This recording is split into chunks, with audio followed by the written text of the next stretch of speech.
Амгинский улус готовится к цеху Олонхо. Каждому наслегу дали задание сшить 214 олбох и сплести 400 метров сети.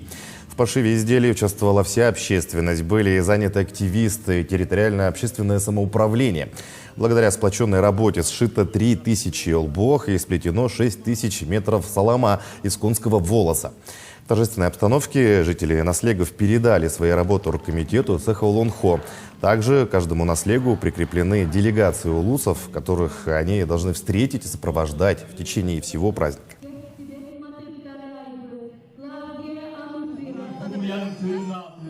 Сети мы сплели 400 метров, оформили соломой, ленточками и олбок 214 штук из сукна.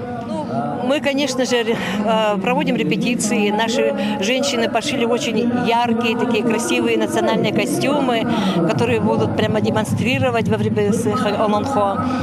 Каждый готовится, да, активно, участие принимает. Сейчас у нас будут большие субботники, встречи гостей.